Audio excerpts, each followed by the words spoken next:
अच्युतं केशवं रामनारायणं कृष्णदामोदरं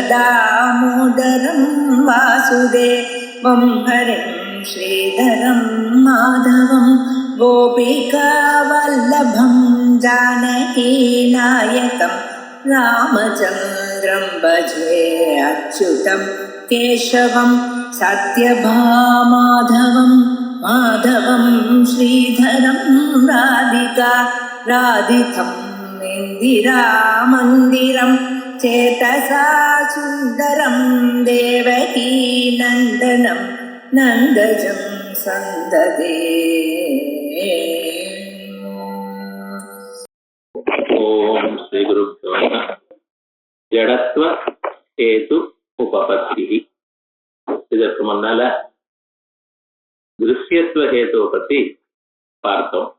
விமதம் மித்யா திருஷ்யத்வாத் சுக்தி ரூபியவது, உலகம் பொய்யானது அறிவுக்கு அறியப்படுகின்ற காரணத்தினால் சுக்தி ரூபியம் போல் அப்படின்னு ஒரு அனுமானத்தினால உலகத்துக்கு மித்யாத்துவத்தை ஸ்தாபனம் பண்ணலான்னு தீர்மானம் பண்ணிட்டோம்.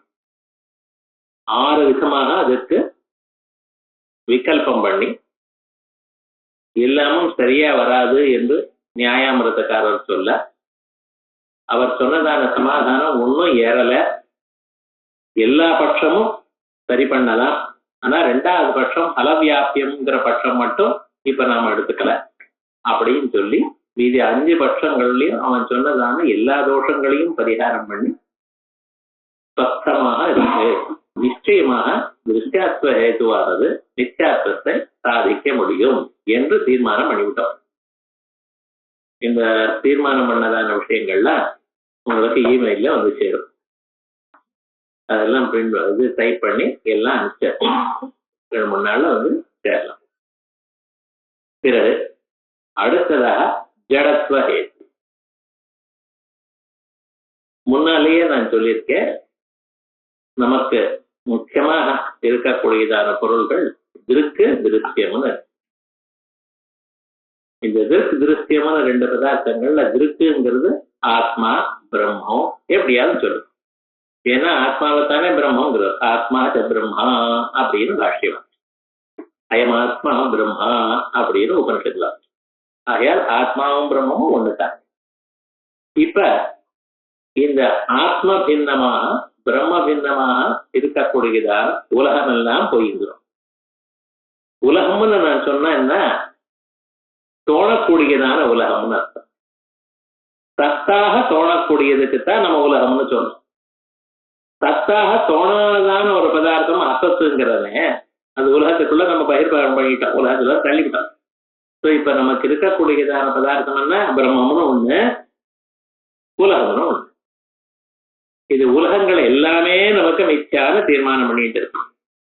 அதுல சுத்தி ரூபியாதிகள்ல நமக்கு தெரிஞ்சிருக்கு, வேற விதமா தீர்மானம் பண்ணிட்டு. கடப்பட்டாதி பதார்த்தங்கள்லாம் சத்தியம்னு நமக்கு காணப்படுகிறது. அத மிச்சான்னு நாம இப்ப எஸ்டாப்ளிஷ் பண்ண நிச்சயம் பண்ண. அதுல திருஷ்யத்துவங்கிற ஒரு ஹேத்து சொன்னேன். ஏன் பிரம்ம பின்னம்னு சொல்றது, பிரம்மங்கிறத வந்து நமக்கு உபனிஷத்துகள் லட்சணம் சொல்லியிருக்கு. எத்தது அத்ரேஸ்யம் அக்ராஹ்யம் அகோத்திரம் அப்படி. அத்ரேஸ்யம்னு சொன்னதுக்கு அது வைதிக பிரயோகம் அதிருஷ்யம்னு அர்த்தம்.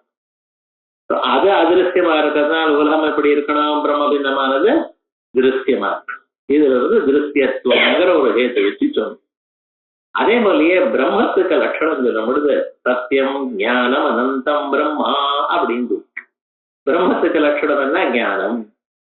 அப்ப பிரம்ம பின்னமான பிரபஞ்சம் என்னமா இருக்கணும், ஞான பின்னம். அதான் இந்த லட்சணம் எங்கிருந்து வந்தது, ஜடத்துவம்னு எப்படி சொல்ற அப்படின்னு உபனிஷத்துல பிரம்மத்தை ஞானம்னு சொல்லிருக்கு. ஸோ பிரம்ம பின்னமான பிரபஞ்சம் ஞான பின்னமா இருக்கணும். ஞான பின்னமானது ஜடம், ஆகையால் ஜடத்வா அப்படின்னு இந்த ஜடத்துவங்கிற ஒரு ஹேத்துவை நாம் சொல்லும் பொழுது விமதம் மித்யா ஜடத்வா சுத்தி ரூபியத்துன்னு வச்சுக்கலாம். அது ஜடம் தானே. அந்த இடத்துல நமக்கு மித்யாத்துவம் சித்தமா இருக்கு. மித்யாத்துவம் எப்படி சித்தமா இருந்தது அப்படின்னா, அது சுத்தி ரூபியமாக சச்சேன் நபாச்சேத அசச்சேத் ந பிரதீயேதா. சத்தா இருந்தால் பாதிக்கப்படப்படாது. நேரம் ரஜிதம்னு ஞானம் வந்ததுல சுத்தி ரஜிதம் பறந்து போயிடுது.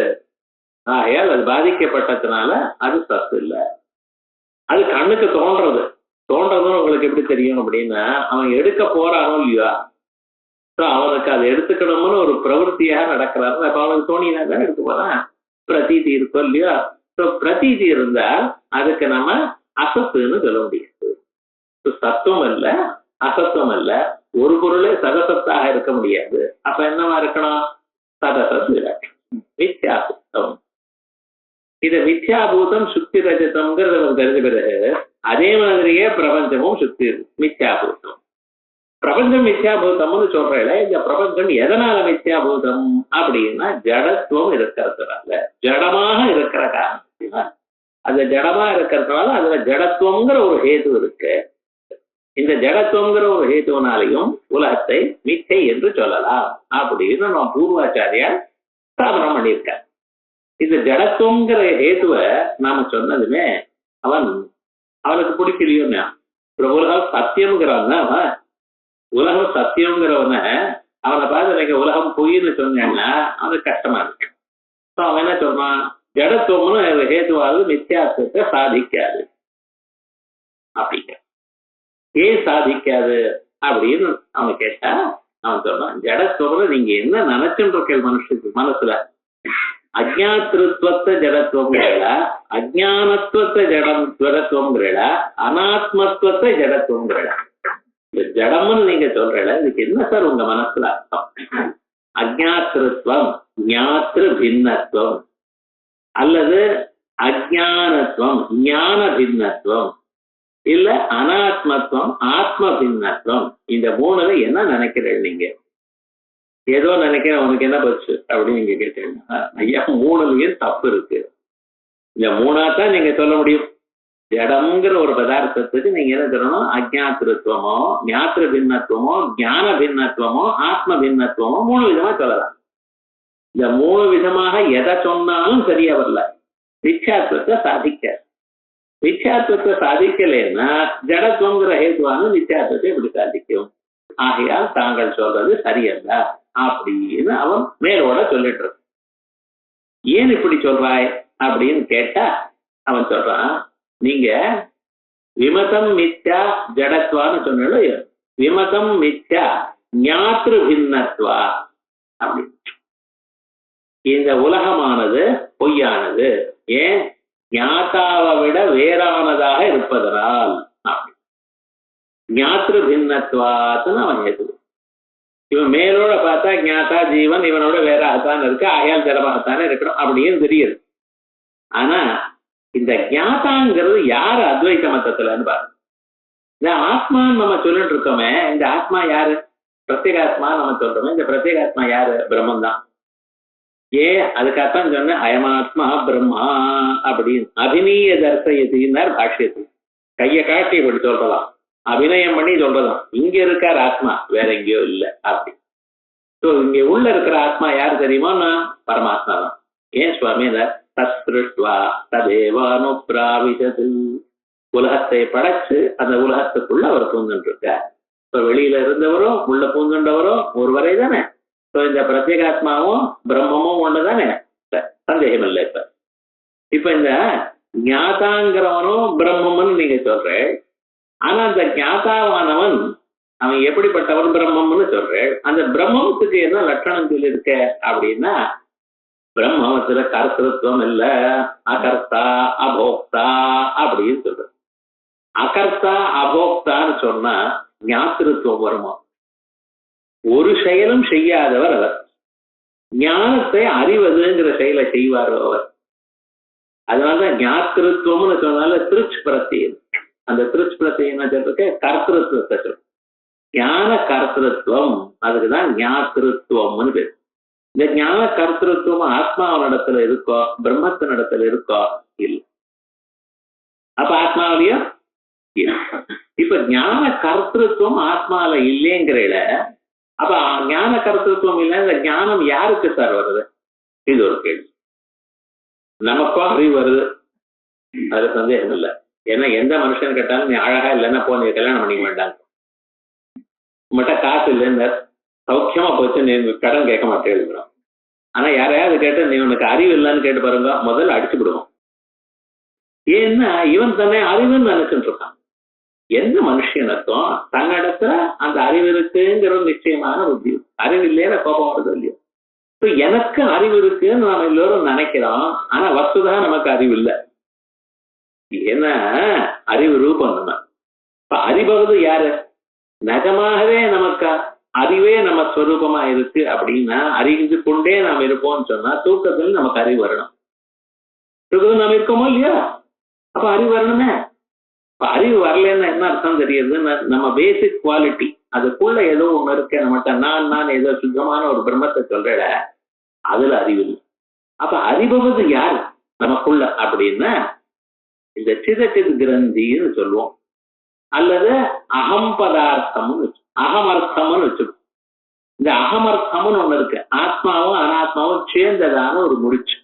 அதை ஒவ்வொருத்தரும் ஒரு மாதிரி சொல்லுவா. சிதச்சித் கிரந்தின்னு சொல்வா, பிரம்ம கிரந்தி, விஷ்ணு கிரந்தி, ருத்ர கிரந்தி. இது ஒரு முடிச்சு. அது எந்த கிரந்தியா? அவித்யா கிரந்தி சொல்லுவான். ஆனா யாருன்னு அவரை தான் அறிகிறார். சுத்தமான ஆத்மா அறியல. அந்த சிதச்சித் கிரந்தின்னு ஒண்ணு அறியறதோ இல்லையா, அது எங்க இருக்கு சார் உங்க பட்சத்துல? அது ஆத்மாவுக்கு சேருமா அனாத்மாவுக்கு சேருமா? ஆத்மாவில நிச்சயமா சேராது. அப்ப யாரு? அனாத்மாவில சேரும். அனாத்மானா உங்க பட்சம்.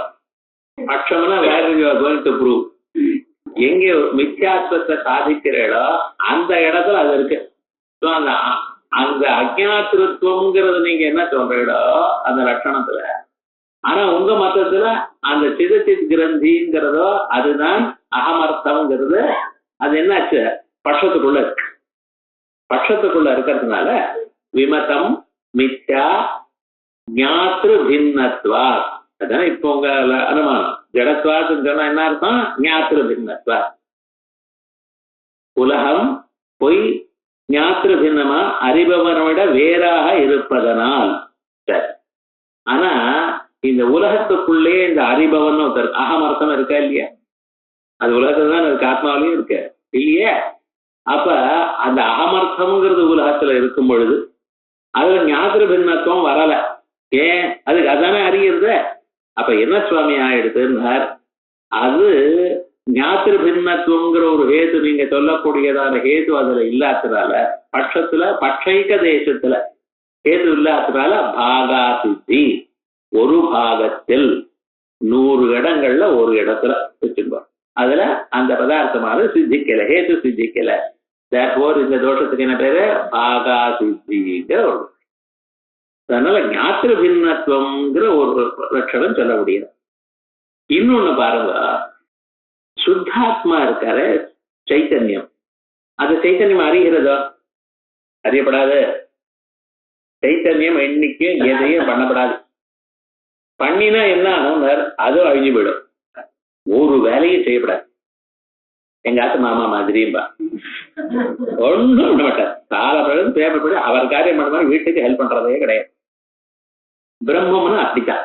ஒன்றும் பண்ணாது. நல்லதும் பண்ணாது, கெட்டதும் பண்ணாது. அது வரைக்கும் தேவையில்லை. ஒன்றும் பண்ணாது. அது அசலஹா பாடும், அசலஹா அயம் சனாதனா, ஒரு செயலும் பண்ணாது. அப்படிப்பட்டதான அந்த ஆத்மாவில அது ஒரு செயலும் பண்ணலைன்னு அதுக்கு அறியுமா? அதுவும் அறியறதும் ஒரு செயல் தானே. அந்த அறியறதுக்கு தானே இந்த மழையிலையும் ஞாயிற்றுக்கிழமையும் வந்திருக்கும். அப்படியாவது அறிவு வருமான்ட்டு.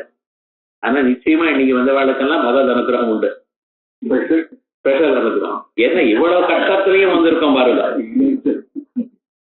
சாதாரணமாக அப்படி இல்லாம இவ்வளவு கட்டத்திலே நம்ம அறிந்துக்கணும்னு ஒரு அவா இருக்கு. ஜன்மாந்தரமான பாக்கியம்தான்.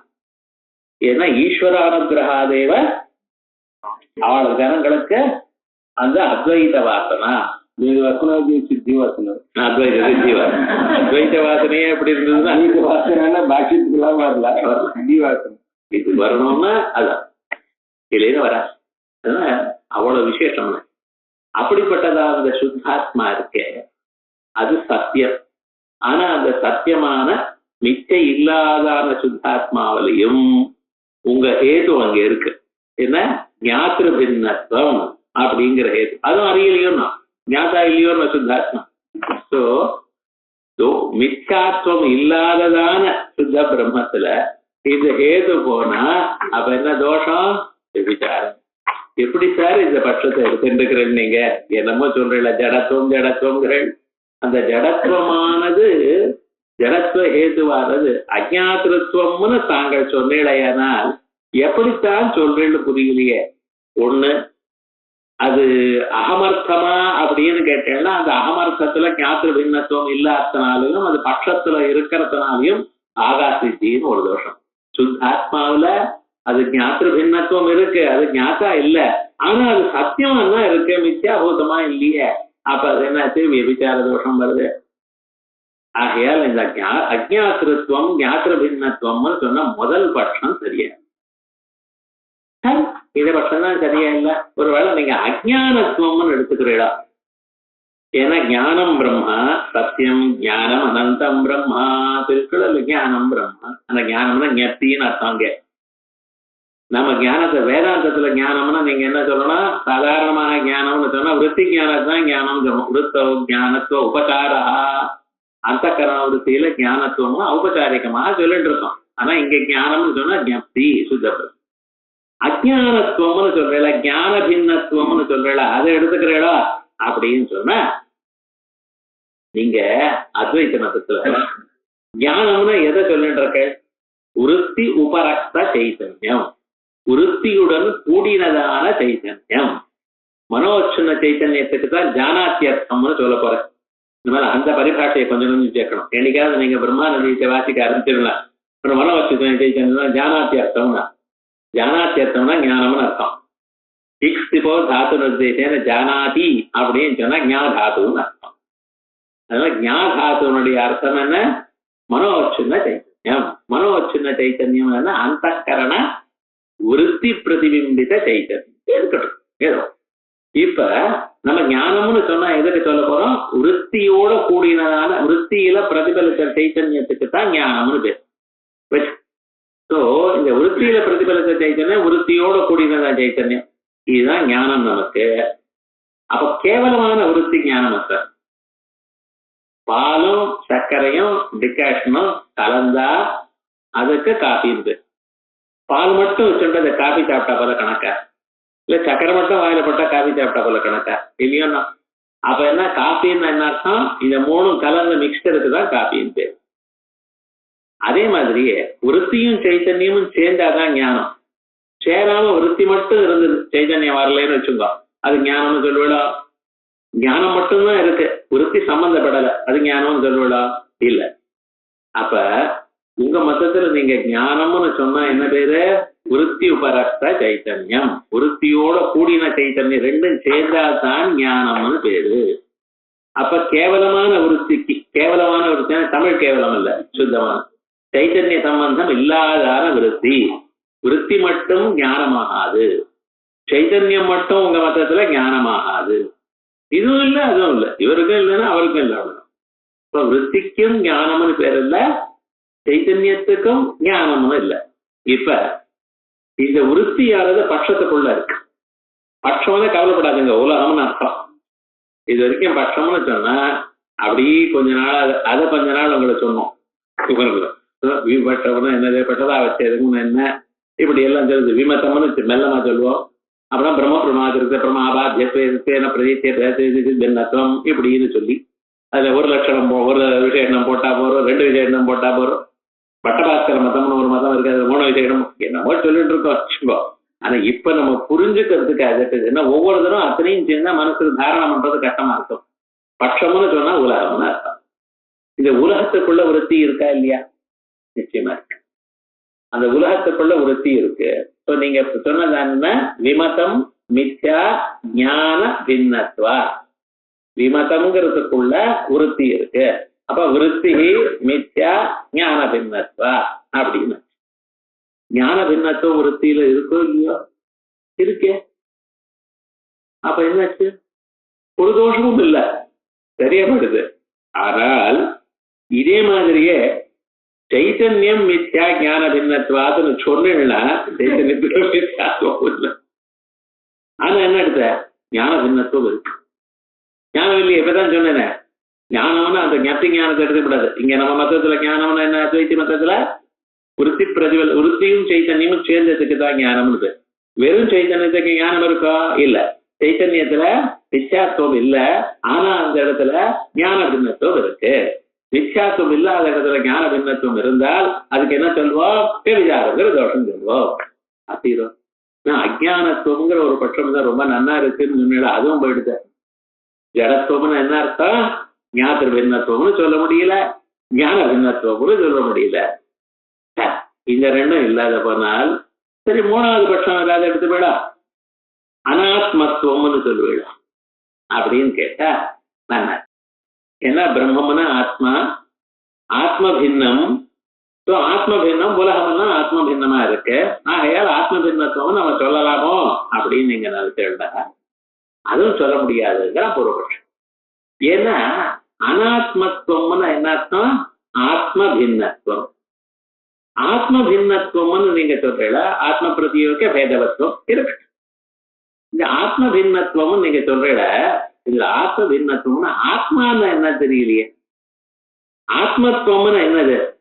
ஏன்னா அது தெரிஞ்சா தானே சார் அனாத்மத்துவம் தெரியும். கடபேதம்னு கடம்னு என்னதுன்னு தெரிஞ்சவனுக்கு தானே கடபேதம் தெரியும்.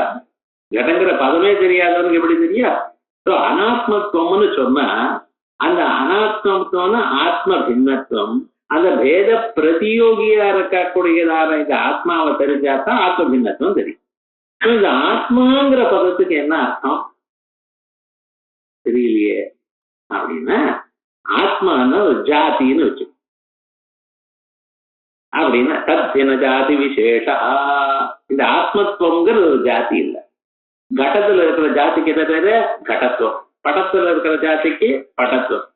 மனுஷனிடத்துல இருக்கிற ஜாதி மனுஷத்துவம். ஸ்திரீகள்ல இருக்கிற ஜாதி ஸ்திரீத்துவம். ஆனா ஆத்மாவில் இருக்கிற ஜாதி ஆத்மத்துவம் அப்படின்னு விடா சொல்ல முடியல. ஏன் சுவாமின்னு அத்வைத்தத்துல எத்தனை ஆத்மா இருக்கு? அத்வைத்தமும் பேசிண்டே வந்து எத்தனை ஆத்மா இருக்குன்னு கேட்டா நல்லா இருக்க. அத்வைத்தம்னாலே ஒண்ணுன்னு அர்த்தம். அந்த அத்வைத்தத்தை எப்படி சொல்லிருக்க? ஏகமேவ அத்விதீயம். அது வேற சொல்லிருக்கு. ஒண்ணுதான், ஒன்னேதான் ஒண்ணு, இரண்டற்ற ஒண்ணு. மனுஷனை கன்ஃபியூஸ் பண்றதுக்காகவே இப்படி சொல்லியிருக்கு. இரண்டற்ற ஒன்னாக ஒண்ணுன்னு சொன்ன என்ன அர்த்தம்? அது ஒண்ணுதான் சார், அது வேற ஒண்ணும் சொல்ல முடியாது. இப்படிப்பட்டதாக இந்த அத்வைத்தத்துல எத்தனை ஆத்மான்னு கேட்கக்கூடாது, ஒரே ஆத்மா தான். ஒரே பொருளுக்கு எதுக்கு ஜாதி சொல்லணும்? அவசியம் இல்லை. ஏகம் வியக்திஸ்து ந ஜாதி. ஏக வியக்தியா இருந்தா, ஒரே வியக்தியா இருந்தா ஜாதியை கல்பனை பண்ண வேண்டியதான நிர்பந்தம் இல்லை, அவசியம் இல்லை. இப்ப ஜாதிய முதல்ல ஏன் கல்பனை பண்ணியிருக்க? சின்ன குழந்தை இருக்கு, நம்மாத்துக்குள்ள ஒரு சின்ன நாய் இருக்கு. அந்த நாயை காமிச்சு இதுதான் நாயின்னு சொன்னேன். அது குலைக்கிறத பார்த்துருக்கு. 4 கால் இருக்கு, ஒரு வால் இருக்கு, முன்னால முகம் ஒரு மாதிரி ஷேப்ல இருக்கு, வெள்ளை வெள்ளையில நல்ல கலரா வாங்கிட்டு வந்திருக்கு. அந்த குழந்தைக்கு இந்த நாயின்னு காமிச்சிருக்கு. இந்த குழந்தை நாயின்னு தெரிஞ்சிருக்கு. இதான் நாயினா 10 தடவை நாயின்னு சொன்னா புரிஞ்சிருக்கு. ஆனா இந்த குழந்தையே வெளியில ரோடுக்குள்ள போயிருக்கு, அங்கே பெரிய நாயை பார்த்துருக்கு, வேற கலர்ல இருக்கு. அதை பார்த்ததுதான் இந்த குழந்தை அது என்ன சொல்றது? அதையும் கண்ட நாயின்னு தான் சொல்றது. அப்ப இங்க நீங்க வேற வியக்தியை காமிச்சிருக்க, வேற கலர்ல இருக்கு, வேற சைஸ்ல இருக்கு, பரிமாணம் மாறி இருக்கு, ரூபம் மாறி இருக்கு. ஆனா அங்க என்னடா வேற ரூபம் வேற பரிமாணம். ஆனாலும் அந்த குழந்தை அதை கண்டு நாயின்னு தானே சொல்றது. அப்ப என்ன அர்த்தம்? அந்த குழந்தை நாய்ங்கிற பதத்துக்கு அர்த்தத்தை அறியும் பொழுது அந்த அந்த வியக்திய பார்க்கல, அதுக்குள்ள இருக்கக்கூடியதான ஏதோ ஒரு காமன் ப்ராப்பர்ட்டி ஒன்று பார்த்துருக்கு. 4 காலு, ஒரு 2 காது, இப்படி இருக்கணும், இது மாதிரி சத்தம் பண்ணணும், இப்படி இருந்தா தான் இதுக்கு நான் இருந்து. ஸோ அந்த வியக்தியை கவனிக்கிறதுக்கு அதன் மனசுக்குள்ள அந்த ஒரு ஷேப்பு, ஒரு சாமான்யமான ஏதோ ஒரு தர்மம் இருக்கு. அதை வச்சுட்டுதான் இன்னொன்னு பார்த்தாலே ஓஹோ இதா அப்படின்னு கண்டுபிடிக்கும். இப்ப பல பொருள்கள் இருக்கும் பொழுது ஒரு பொருளை பார்த்ததுல இருந்து இன்னொரு பொருளையும் அதே பொருள் தான் இது என்றதான ஒரு அறிவு நமக்கு வருகிறது. இந்த அறிவு வருவதற்காக நாம் என்ன பண்ணியிருக்கோம்? அதுக்குள்ள ஜாதின்னு ஒன்று கல்பனை பண்ணியிருக்கோம். ஸோ ஜாதியை கல்பிக்க வேண்டியதான நெசசிட்டி இது. அதே போலயே நாளைக்கு சாஸ்திரம் சொல்ல போற சாமானிய பிரத்தியாசி எங்களுக்கு வர போறது. சாமானிய ஒரு இடத்துல புகையை பார்த்தா உலகத்துல இருக்கிற எல்லா புகையும் தெரியுங்கிறான். அது தெரியுமா தெரியாதா? நையாயிக்கனை மட்டும் தெரியுங்கிறான். நாமெல்லாம் உனக்கு தெரியலேங்கிறான். யாருக்கு தெரியுமோ யாருக்கு தெரியும். ஏன்னா அலௌகிக பிரத்தியாசத்தியுமா ரொம்ப தமாஷுன்னு நாமெல்லாம் ஏதோ இங்கிலீஷ்ல அது இது வாசிக்கிறோம். ஆனா இவன் சொன்னதான ஒரு வழி இருக்கு, இது வேற. அதை பார்த்தாதான் நமக்கு தெரியும். சிலதெல்லாம் நம்ம அனுபவத்துக்கு வருது. அனுபவத்துக்கு வந்தா எக்ஸ்பிளைன் பண்ண முடியல. எக்ஸ்பிளைன் பண்ண முடியறது அனுபவத்துக்கு வர மாட்டேங்கிறது. பிரம்மத்தை என்ன பக்கத்துல இப்படியும் இருக்கு அப்படியும் இருக்கு. வாரம் மணிக்கணக்கா லெக்சர் பண்றார் பிரம்மத்தை பத்தி. அனுபவம் வந்திருக்கோ? வந்தா ஏன் சார் பேசுறாங்க? வந்தவன் பேச மாட்டான்னு. ஆனா பேசுறவா என்னன்னா ஏதோ எற்கின்றது அனுபவம் இருக்கு. அந்த எற்கின்றது அனுபவம் இல்லாம பேசவே முடியாது. ஆனா அது பரிபூர்ணமாக அனுபவம் வர்றதுன்னு வச்சுங்களேன். அனுபவம் பேசினா அனுபவம் வந்திருக்குன்னு சொல்ல முடியல. அனுபவம் வந்திருக்குன்னு ஒரு பேசுவார்னு சொல்ல முடியல. எஸ்யா மதம் தஸ்ய மதம் மதம் எஸ்யன வேததா இதை சொல்லிட்டு இருக்கோம். ஆனா விவகாரம் என்ன? இவ பாருங்க, ஒரு வியக்தியை பார்த்ததுமே அந்த நிகில வியக்திகளையும் இது இந்த வியக்தி தான் நம்ம சொல்வதற்கு காரணம் அதற்குள்ள இருக்கக்கூடியதான சாமான்யமான ஒரு அம்சம். அதான் ஜாதிங்கிறோம். நித்தியம் ஏகம் அநேக அனுகதம். நித்தியமாக இருக்கு. வியக்திகள்லாம் போனாலும் அது மட்டும் இருக்கு. அது ஒண்ணுதான். ஜாதி ஒண்ணுதான். ஜாதி ஒண்ணுன்னு என்ன அர்த்தம்? பசுல இருக்கிற பசுத்துவ ஜாதி ஒண்ணு, மனுஷில இருக்கிற மனுஷத்துவ ஜாதி ஒண்ணு, இனத்துல இருக்கிற ஜாதி உங்கள் இருக்கிற ஜாதி வெவ்வேறு இல்லை. இப்ப மனுஷத்துல பிராமண ஜாதி கஷத்திரிய ஜாதிங்கிறாங்க, அது வேற. மனுஷியாளுக்குள்ளேயே இருக்கக்கூடிய அவாந்தர ஜாதி வச்சுட்டு ஏதோ சொல்லிட்டு இருக்கான். அவனை பத்தி பேசப்படாது. வேதத்தை படிக்காதவன் வேதத்தை நிந்த பண்ணினா அதை பத்தி நம்ம நினைக்கப்படாது. ஏன்னா அவனுக்கு தெரியாது, முட்டாள், ஏதோ விஷயம் இருக்கான். வேதத்தை வாசிச்சு அதுக்கப்புறம் ஜாதி இல்லைன்னு சொன்னா அவனோட நம்ம பேச தயார். வேதத்தையே வாசிக்க வேதத்துல சொல்லலைன்னா அவனை பேசாதீங்க. அவனை பத்தி நம்ம உபேட்சணியா நம்ம நினைக்கப்படாது. நம்ம மத்தம் நம்ம அபிப்பிராயம் வேணும், அவன் அபிப்பிராயம் வேணும். இப்ப இங்க சொல்லக்கூடியதான் ஜாதி என்ன? நித்தியம் ஏகம் அநேக அனுகதம். நித்தியமாக உள்ளது. வியக்தி போனால் அதனால ஜாதிக்கு ஒண்ணு ஆகல, ஒரே ஜாதியாகத்தான் இருக்கு எல்லாத்தையும். அநேக அனுகதம், அநேக வியக்திகள்ல சம்பந்தப்பட்டிருக்கு. அந்த வியக்திகளோட என்ன சம்பந்தத்துல ஜாதி இருக்கு? சமவாய சம்பந்தத்துல இருக்கு. ஜாதி வியக்திகளுக்கு என்ன சம்பந்தம்? சமவாய சம்பந்தம். விட்டு பிரிக்க முடியாதான ஒரு சம்பந்தம்னு வச்சுப்போம். ஆயால் இந்த ஜாதியை கல்பனை பண்ண வேண்டியதற்காக இந்த நெசசிட்டி இருக்கு. ஒரே வியக்தியா இருந்தா ஜாதி வேணுமோ? அந்த வியக்தியை தெரிஞ்சுன்னா ஆயிடுது. இன்னொரு வியக்தியை தெரிஞ்சுக்கிறதுக்கு தான் ஜாதி வேணும். ஜாதியானது ஏகம் ஏகம் வியக்திஸ்துவ ஜாதி. நையாய்க்கு சொன்னதுக்கு உபபத்தி. சூரியத்துவ ஜாதி ஒத்துக்கிறடா? ஏன் சார் ஒத்துக்கூடாது? இருக்கிறதே ஒருத்தர் தான். ஒரு சூரியன் இருந்தாலே போதும். அதுக்கு மேல சூரியன் இருந்தா நம்மளால தாங்க முடியாது. ஒரே சூரியன் தான் இருக்க போதும். சூரியன் ஒருவர் தான். ஆகையால் சூரிய வியக்தியை ஜாதி பண்றது. நிருசிம்மத்துவ ஜாதி வேணுமான்னு கல்பபேதேன வெவ்வேறுட்டான். நிருசிம்மத்துவ ஜாதியும் ஒத்துக்க வேண்டியது. அபத்தம் குச்சோத்தியம் கிருத்துவ அபத்தம் பண்றது தப்பு. அதுக்கு மேல ஒரு உற்பத்தி சொல்லணும். நிருசிம்மத்துவ ஜாதி ஒத்துக்கணுமான்னா ஒத்துக்கணும்னா எப்படி இருக்குது? ஒரே ஒரு நிருசிம்மன் தானே இருக்கார். ஒவ்வொரு கல்பத்துல ஒரு நிருசிம்மன் தான் சொல்லிட்டான். நையாயக்கன்னு எப்படியும் பேசுவான். அதை பத்தி நம்ம ஒன்றும் கேள்விப்படாது. இப்ப இந்த ஏக வியக்தியா உங்க ஆத்மா இருக்கிறதுனால ஆத்மத்துவம் ஜாதி இல்லை. சரி, ஆத்மத்துவம் ஜாதி இல்லைன்னா ஆத்ம பின்னத்துவம் எப்படி தெரியும் உங்களுக்கு? சரி, ஆத்மத்துவம்னு ஜாதி இல்லைங்கிறல அது போட்டோம். ஜீவர்கள்லாம் சொல்றல, விசிஷ்டாத்மாக்கள்லாம் சொல்றல, தனித்தனியதான் தோன்றதுன்னு இல்ல. விசிஷ்டாத்மாக்கள்ல நீங்க என்ன சொல்றீங்களோ அவள்லாம் பட்சத்துக்குள்ளேயே இருந்துட்டு. நான் பாமதிக்கார மதம் சொல்லிவிட்டேன். உபஹிதமான பதார்த்தம் எது? உபாதியோடு கூடின பதார்த்தங்கள்லாம் மித்யாபூதம். ஒண்ணு கவலையே விடப்படாது. நம்ம உபாதியோட சேர்ந்து இருக்கு, அதோட சம்பந்தப்பட்டிருக்குன்னா உபாதி தோஷங்கள். உபாதினால என்ன அர்த்தம்? சமீபே, சமீபத்துல ஆதீயதே ஸ்வஸ்தி தர்மா. தன்னுடைய தர்மங்கள்லாம் இது இடத்துல போடுறதுனால்தான் அதுக்கு உபாதின்னு பேர். செம்பருத்தி புஷ்பம் பக்கத்துல வச்சிருக்கேன். ஸ்பட்டிகம் அழகான ஸ்பட்டிகலிங்கம், எனக்கு நன்னா தெரியும். ஸ்பட்டிகத்துல ஒரு விதமான தோஷம் இல்ல, கிறிஸ்டல் கிளியரா இருக்கு. ஆனா அந்த பக்கத்துல பிள்ளையார் மேல செம்பருத்தி புஷ்பம் வச்சிருக்கேன். அதனால என்ன தெரிஞ்சதுன்னு, இந்த ஒரு ஸ்பட்டிகமும் சிவப்பாக காணப்பட்டது. அப்ப விவகாரம் என்னன்னு, தன்னிடத்துல இருக்கக்கூடியதான சிவப்பு தன்மையை தன் பக்கத்துல இருக்கக்கூடியதான ஸ்பட்டிகத்தில் தான் ஏற்றி வைக்கிறதுனால இதுக்கு உபாதின்னு பேரு. செம்பருத்தி புஷ்பத்துக்கு ஏன் உபாதின்னு பேர் வச்சிருக்க? தன்னிடத்துல இருக்கக்கூடியதான தர்மத்தை தன் பக்கத்துல இருக்கக்கூடியதான அந்த தர்மம் இல்லாத தலையில கட்டுறது. அதே போலயே உபகிதமான ஒரு ஜீவன் சொன்னா அந்த உபாதியில இருக்கக்கூடியதான கர்த்திருவம், போக்திருத்துவம், கவலை, சுகம், துக்கம் அத்தனையும் அந்த ஜீவனுக்கு இருக்கிறதாக தந்து சொல்றது. அது வச்சுட்டு நான் அந்த வேலை பண்ணணும், இந்த வேலை பண்ணணும், அவ்வளவு கஷ்டப்பட்டிருக்கேன், இவ்வளவு கஷ்டப்பட்டிருக்கேன், என்ன பண்ணினாலும் வாழ்க்கையில கஷ்டப்பட்டு எல்லாம் நினைச்சுட்டு இருக்கான். ஸோ இவெல்லாம் யாருன்னு? இவெல்லாம் உபகிதமான சுரூபம், விசிஷ்டாத்மா. இவாளுக்கு பேதம் இருந்தாலும், ஏன்னா ஜாத்தியம் ஒத்துக்க வேண்டியதா இருந்தாலும், அப்ப என்ன ஆச்சுன்னா இவாள் எல்லாமே மித்யாபூதம். ஸோ அவளை சேர்த்து பிரயோஜனம். சரி, ஆனந்த ரூபத்துவம்னு வச்சுப்போமே. இப்ப ஜாத்தின்னு சொன்ன அனாத்மத்துவம்னு ஆத்மத்துவம் தெரியணும். ஆத்மான ஜாத்தின்னு வச்சுட்டா ஜாதி ஏக்கமா இருக்கு. சரி, அது ஜாதி ஒத்துக்க முடியாது. சரி, விசிஷ்டாத்மாக்களோ அவிசிஷ்டாத்மாக்கள் பலவாக இருந்த போதிலும் அவ மித்யாபூதம் ஏன் பட்சத்துக்குள்ளேயே இருந்துட்டு இருக்கா. அது பதில். கடைசியில் என்ன ஆனந்தம்னு சொல்றா? ஆத்மான ஆத்மத்துவம்னா ஆனந்த ரூபத்துவம் அப்படின்னு சொன்னேன்னா, அப்ப வைஷயிக ஆனந்தம்னு ஒண்ணு, நாம் அனுபவிக்கக்கூடியதான ஆனந்தங்கள். இந்த வைஷயிக ஆனந்தம் இருக்க புலன்கள்னால விஷயங்களை சம்பந்தப்படுவதனால் ஏற்படக்கூடியதான ஆனந்தங்கள். மாத்ரா ஸ்பர்ஷார்த்த கௌந்தேயா சீதோஷ்ண சதகுரு அப்படின்னு மாத்ரா ஸ்பர்ஷ புலன்கள்னாலையும் விஷயங்கள்னாலையும் இவர்களுக்கு சம்பந்தப்பட்டதுனால வந்ததான அறிவு. இந்த ஒரு ஆனந்தம். இந்த வைஷயிக ஆனந்தம் இருக்க என்னன்னா, இந்த வைஷயிக ஆனந்தத்துல ஆனந்த பின்னத்துவம் இருக்கும்.